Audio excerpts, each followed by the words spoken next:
Anyone has any questions?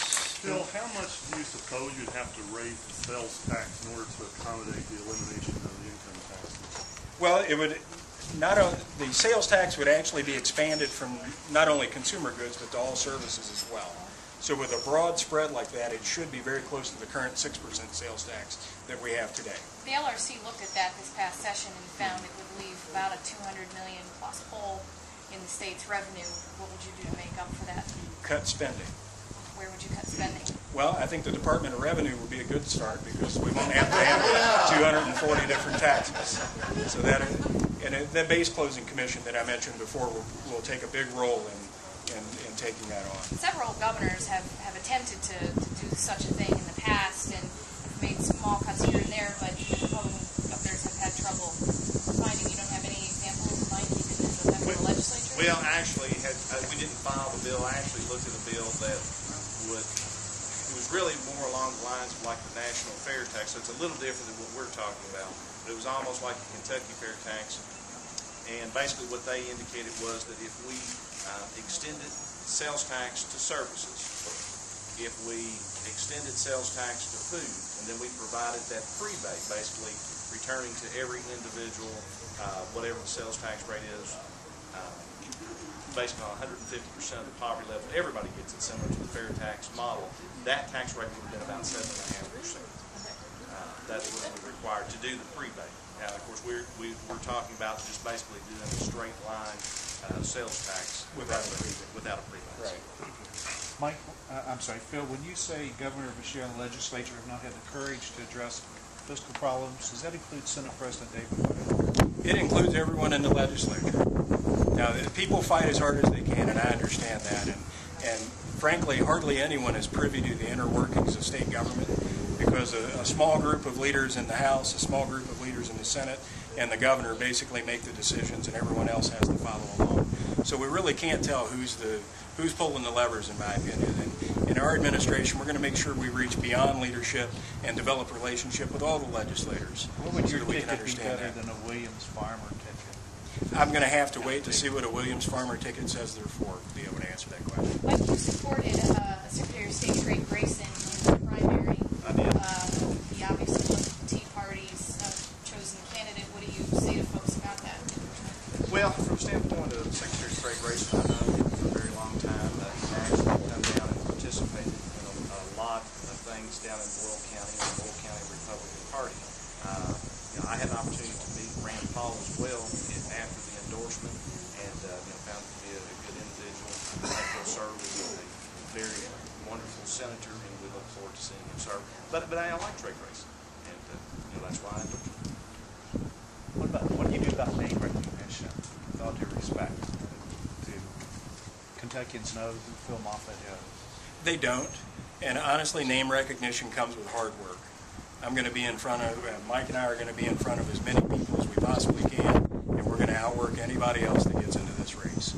And we'll gain that name recognition as our message starts to take hold with the different groups that are out there. Will you put your own money into the campaign? I am putting some of my own money into it. Gosh, it's not my money. It belongs to my wife and I. But we'll be putting, we'll seed the campaign initially, and then we'll, of course, be working on donations from that point. How much initially? $50,000 is going to be our We'll be trying to arrange what's called the down ticket slate, or get candidates for other state constitutional offices. That's a good question. It's something we're considering, but we really haven't done anything yet. Have you run for any office before? I have not. Yes,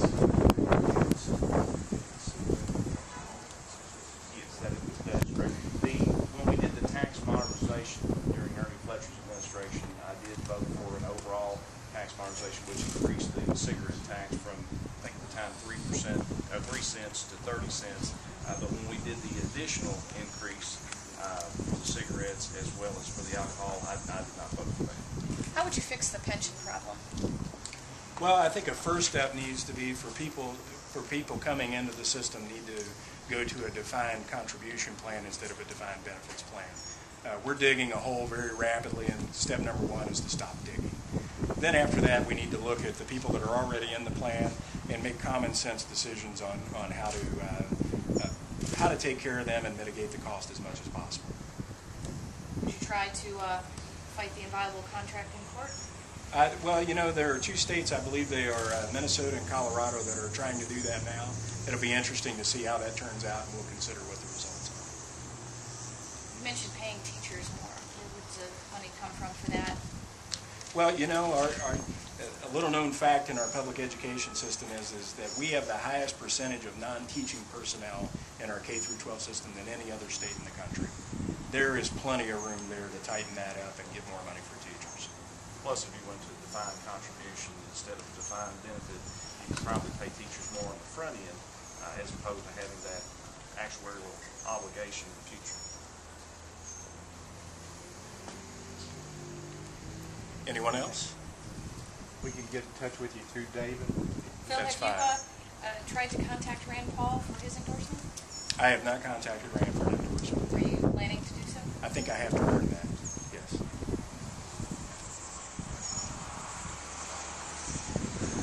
All right. Well, thank you all very much. Thanks for coming out. Appreciate it. Thank you. See you around. Okay, thank you. Enjoy Jack. Same here. Thanks for coming. And your name again? Stephanie. All our states around us cracking down on the illegal immigration, and Kentucky doing nothing but being Lexington, a sanctuary city. What would you support in that? Well, I think, you know, people need to be here legally. That's really the answer to it. And how we resolve the problem. Would you go for the new things, certified cities where anyone who's stopped has a fingerprint taken and it's put into the immediately? No, I'm not going to fingerprint people as they come through cities. No, not Is that the what you're cities. asking? No. If Okay. somebody's stopped for an accident. Oh, you mean for an accident or Right, whatever? right. No, I think the current system now is you have to commit a crime to be fingerprinted.